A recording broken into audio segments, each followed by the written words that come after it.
कैसा रहा हमारा बाजार? तो सेंसेक्स आप देख सकते हो 1% के ऊपर। देन निफ्टी की बात करेंगे तो 1.25% ऊपर ही देखने को मिल रहा है। विक्स काफी हम लोगों को ज्यादा देखने को मिल रहा था, तो वो हमें इंडिकेशन देता है कि वॉलेटिलिटी कैसी रहेगी, मतलब अगर बाजार गिरता है तो कितने जोरदार तरीके से गिर सकता है एंड रिकवरी भी होगी, तो उसी थोड़ा बहुत कॉन्टेक्स्ट में हम लोग को देखने को मिलती रहती है। सो अगर हम लोग बात करें तो 300 पॉइंट की अच्छी रिकवरी देखने को मिली एंड बाजार अगर हम लोग देखेंगे गैप अप ही जबरदस्त देखने को मिला, जो कि वेल एक्सपेक्टेड था एंड उसके बाद मार्केट को तोड़ने की कोशिश की गई।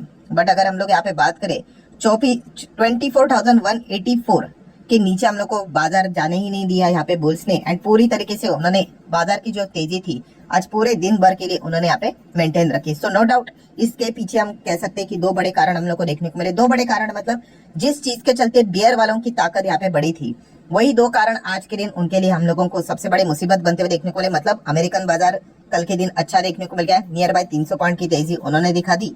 एंड जापान के बाजार की अगर हम लोग बात करें तो जापान का बाजार कल के दिन भी 10% से ऊपर था, आज के दिन भी नियर बाय 1.25% हम लोग को ऊपर देखने को यहाँ पे मिल गया।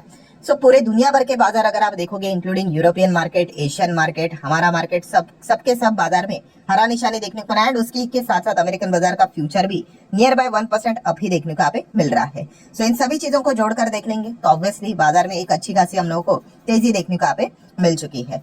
देन अगर हम लोग यहाँ पे आगे बढ़ेंगे दोस्तों तो यहाँ पे कैंप्स से रिलेटेड, सो कैंप्स की अगर हम लोग यहाँ पे बात करेंगे तो आज के दिन आप देख सकते हैं 7% की शानदार रिकवरी देखने को यहाँ पे मिल चुकी है। अगेन कहना चाहूंगा शेयर बाजार में सारी चीजें यहाँ पे होती रहती है, ठीक है। जैसे ही यहाँ पे गिरावट हो जाती है काफी लोग सवाल पूछते रहते हैं क्या एग्जिट करूं क्या, या फिर जब तेजी आ जाती है तो तेजी देखकर खरीदने का विचार करते हैं। तो अगेन कह रहा दोस्तों शेयर मार्केट ही इसी को कहते हैं, ठीक है। वापस भविष्य में कभी ना कभी कुछ ना कुछ कारण यहाँ पे मिल जाएगा। तो इस प्रकार के ड्रामे चलते रहते हैं। हमेशा फॉर्मूला याद रखना, अगर आपने बिजनेस देखकर बाय यहाँ पे किया है एंड जब तक वो बिजनेस जिंदा है तो उस कंपनी में बने रहना होता है, ठीक है। मैं कैंप्स की बात नहीं कर रहा हूँ, मैं इन जनरल हर किसी स्टॉक की बात कर रहा हूँ। वरना अगर सिर्फ गिरावट के चलते अगर बेचना ही पड़ेगा तो भाई पूरा पोर्टफोलियो बेचना पड़ेगा, क्योंकि इस प्रकार की गिरावटें कभी ना कभी तो होती रहती है।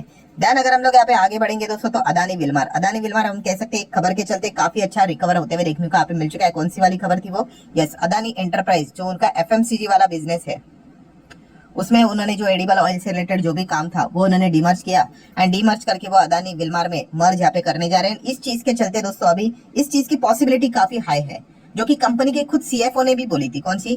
कि आने वाले समय में अदानी विल्मार में वो क्या करेंगे, अदानी ग्रुप एग्जिट कर लेगा। मतलब अदानी विल्मार में जो नाम अदानी है वहां पे हम कह सकते हैं उनका 49% स्टेक है एंड बाकी जो 49 मतलब 50% का स्टेक है वो विल्मार नाम की कंपनी का है।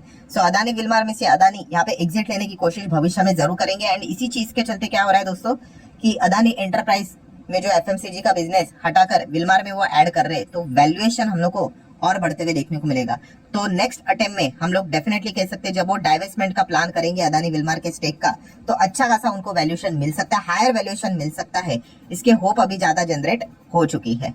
देन अगर हम लोग बात करेंगे इंडियन एनर्जी एक्सचेंज आईईएक्स वापस 200 के और हम लोग को जाते हुए देखने को मिला है काफी समय के बाद। कंपनी तो खराब यहाँ पे है नहीं, बट सरकार का एक डिसीजन कैसे रातों रात सारी चीजें बदल सकता है यही हम लोग को देखने को मिला था। मार्केट कपलिंग का आगे क्या हुआ अभी तक बिग क्वेश्चन मार्क है, कोई ऑफिशियल स्टेटमेंट है नहीं, इंतजार हर कोई कर रहा है, मैं भी यहाँ पे कर रहा हूँ। बट एनीवेज अभी का लेटेस्ट खबर जो हम लोगों ने देखा था कि जुलाई मंथ का डेटा यहाँ पे सामने आया था, वहां पे हम लोगों ने देखा कि जो वॉल्यूम राइज था 56% ईयर ऑन ईयर बेसिस हम लोग को देखने को यहाँ पे मिला था। एंड उसके बाद आईएक्स का परफॉर्मेंस थोड़ा बहुत ठीक है देखने को मिला है। उसके बाद मार्केट का भी सपोर्ट मिलना उतना इंपॉर्टेंट चीज बन जाती है।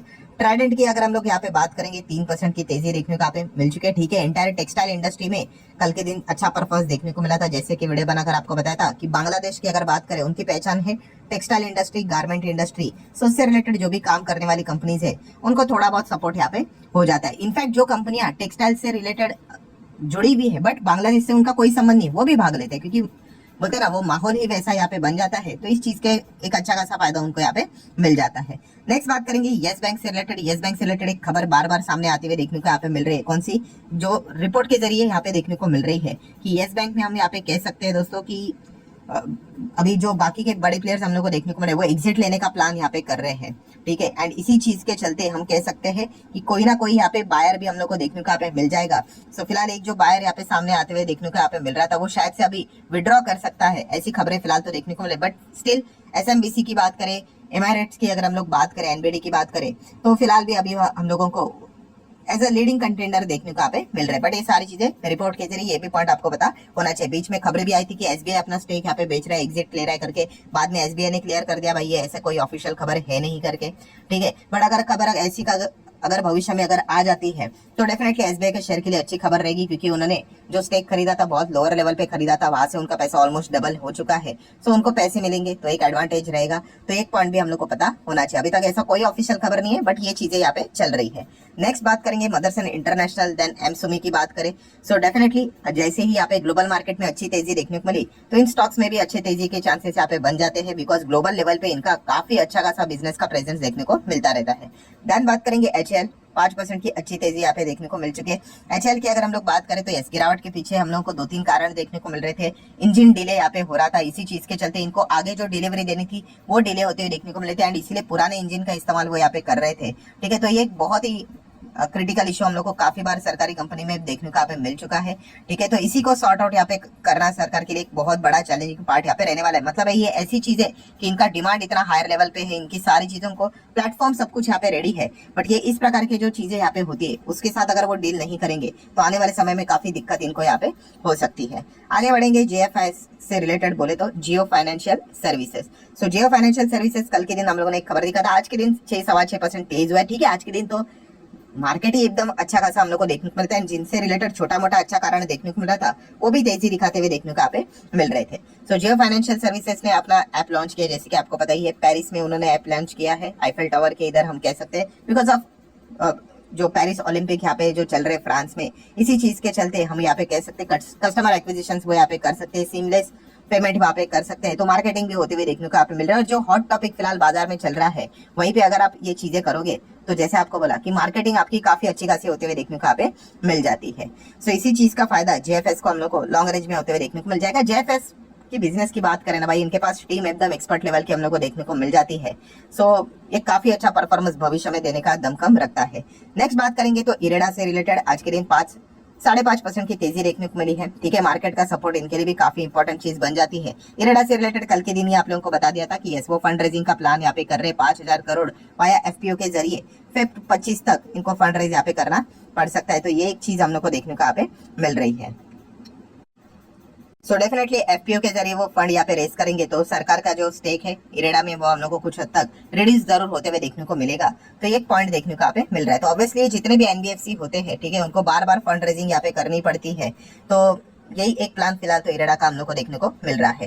नेक्स्ट बात करेंगे दोस्तों तो जोमेटो में एकदम जबरदस्त परफॉर्मेंस देखने को यहाँ पे मिल रहा है, ठीक है। वैसे तो इनके नंबर तो काफी अच्छे थे, एंड सबसे खास बात थी ब्लिंकिट। यस, ब्लिंकिट भी ब्रेक इवन पॉइंट की ओर देखने को मिल गया है, केवल -3 ही करोड़ का लॉस देखने को यहाँ पे मिल रहा है, जो एक जमाने में 100 करोड़ के आसपास हुआ करता था।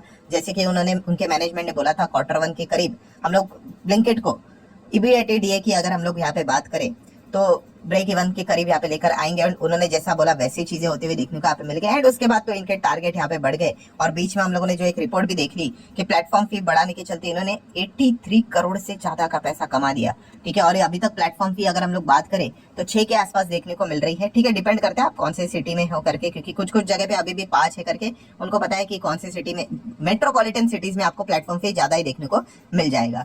बट बताने का मकसद क्या है दोस्तों कि 1-1 रुपया बढ़ाने से उनका जो प्लेटफॉर्म फी का जो जंप होता है इस चीज के चलते रेवेन्यू में वो काफी हेवी लेवल का देखने को यहाँ पे मिल जाता है। एंड काफी रिपोर्ट्स भी बीच में सामने आए थे कि यही प्लेटफॉर्म फीस को वो 15 रुपए तक भी लेकर जा सकते, 10, 12, 15 तक लेके जा सकते हैं। और देखा गया तो यहाँ पे भी कंपटीशन है नहीं, जोमेटो एंड स्विगी है, और दोनों के दोनों एक साथ यहाँ पे क्या कर देते हैं, प्लेटफॉर्म फीस को यहाँ पे बढ़ा देते हैं। तो इस चीज का फायदा जोमेटो जैसे कंपनी को हम लोग को होते हुए देखने को यहाँ पे मिल जाता है। और ये सबसे बड़ा एडवांटेज होता है भाई, अगर आपको एक बार उस चीज का आदत लग गया, ऐप का आदत लग गया, एंड ऑल्टरनेटिव ऑप्शन बाजार में अवेलेबल है नहीं, तो फिर इन कंपनीज के पास वो प्राइसिंग पावर यहाँ पे आ जाता है, ठीक है।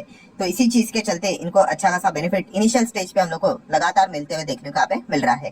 देन बात करेंगे दोस्तों तो आरवीएनएल, जितने भी रेलवे स्टॉक्स थे, ठीक है, आरवीएनएल इसी में सबसे ज्यादा फोकस में रहते हैं काफी सारे ऑर्डर्स के चलते, तो यहाँ पे भी 4% की अच्छी खासी रिकवरी देखने को मिल चुकी है। सिमिलर वे आईआरएफसी की भी अगर हम लोग बात करेंगे, कल के दिन खबर यहाँ पे कवर की थी कि उनका एनुअल रिपोर्ट में उन्होंने बता दिया कि वो फाइनेंसिंग अपॉर्चुनिटीज मल्टीपल सेक्टर्स में यहाँ पे फाइंड यहाँ पे कर रहे हैं, बट जो भी फाइनेंसिंग अपॉर्चुनिटीज है दोस्तों वो रेलवे से रिलेटेड ही रहेगी, ये भी उन्होंने बात यहाँ पे बताई। आप देख सकते हो जो फॉरवर्ड एंड बैकवर्ड लिंकेजेस की अगर हम लोग बात करें तो रेलवे प्रोजेक्ट से जुड़ा हुआ ही फाइनेंस में वो यहाँ पे रहने वाले हैं और किसी फाइनेंस में ही, तो ये वाला पॉइंट भी फिलहाल तो हम लोगों को पता है यहाँ पे होना चाहिए। सो ये चीज के चलते भी डेफिनेटली IRFC भी क्या कर रही है, अपने ग्रोथ को बढ़ाने की कोशिश यहाँ पे कर सकती है, इसके ऊपर फोकस देखने को यहाँ पे मिल रहा है। सो ठीक है दोस्तों, जितने भी छोटे मोटे अपडेट्स है सारे यहाँ पे कवर कर